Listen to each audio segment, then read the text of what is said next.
Hi friends, welcome to my channel. இன்றைக்கி வீடியோவில் என்ன பார்க்க போகிறோன்னா, புடலங்காய் புட்டு தான் எப்படி செய்கிறதுன்னு பார்க்கலாம். அதுக்கு தேவையான பொருள் ஒரே ஒரு புடலங்காய் எடுத்திருக்கேன் நான். அதுக்கு ஒரு மீடியம் சைஸ் வெங்காயம், 2 பச்சை மிளகாய், ஒரு கொத்து கருவேப்பிலை, ஒரு கைப்பிடி தேங்காய் துருவல், 3 டேபிள் ஸ்பூன் பொட்டுக்கடலை பவுட்ரு அதாவது கொஞ்சம் கொரப்பாக அரைச்சி வச்சுக்கணும், மல்லித்தழை கொஞ்சம், கடுகு, எண்ணெய். இதுதான் இதுக்கு தேவையான பொருள். மஞ்சத்தூள், உப்பு. அது எப்படி பண்ணுறது பார்க்கலாம். புடலங்காயை மேல் தோல் சீவிட்டு அதில் இருக்க விதையெல்லாம் நீக்கிட்டு பொடி பொடியாக கட் பண்ணி 1/2 டீஸ்பூன் மஞ்சள் தூள், 1/2 டீஸ்பூன் உப்பு சேர்த்து 10 நிமிஷம் தனியாக வச்சிடணும். ஒரு வெங்காயத்தை வாஷ் பண்ணி பொடியாக கட் பண்ணி வச்சுக்கணும். 2 பச்சை மிளகா கீறி வச்சுக்கணும். ஒரு கொத்து கருவேப்பிலை. வாணலில் எண்ணெய் விட்டு கடுகு பொரிஞ்சதும் பச்சை மிளகா, வெங்காயம், கருவேப்பிலை இதை சேர்த்து கண்ணாடி பதம் வதக்கிக்கணும்.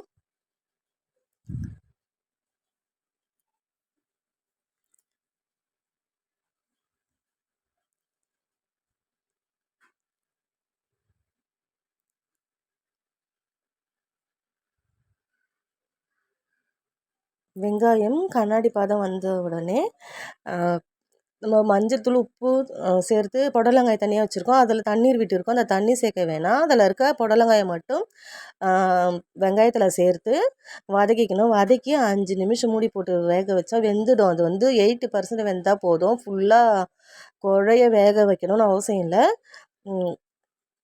மூடி போட்டு 5 நிமிஷம் வேக வச்சுக்கோங்க. அதுக்குள்ளே பொட்டுக்கடலை பொடியை உப்பு செக் பண்ணிங்க. உப்பு 1/2 டீஸ்பூன் போட்டோம். நம்ம தண்ணீர் விட்டு இருக்கோம், உப்பு பத்தாது. ஆனால் உப்பு அதிகமாகவும் போட்டுறக்கூடாது. ஏன்னா நீர் சத்து உள்ள காயெல்லாம் உப்பு அதிகமாக தேவைப்படாது. உப்பு செக் பண்ணி ஒரு 1/2 டீஸ்பூன் உப்பு சேர்த்துனா கரெக்டாக இருக்கும்.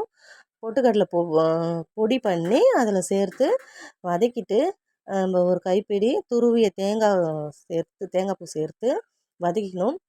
இது வதக்கும் போது கொஞ்சம் குழஞ்ச மாதிரி இருக்கும். அதாவது 80% 75% வெந்தால் போதும் புடலங்காய்.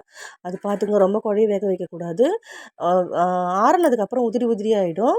கொத்தமல்லி தழை தூவி இறக்கிட்டோம்னா சூப்பராக ரெடி ஆகிடும். இது எல்லா சாதத்துக்கும் மேட்சிங்காக இருக்கும். காரக்குழம்பு, சாம்பார், தயிர் சாதம், ரசம் சாதம் எல்லாத்துக்குமே மேட்சிங்காக இருக்கும்.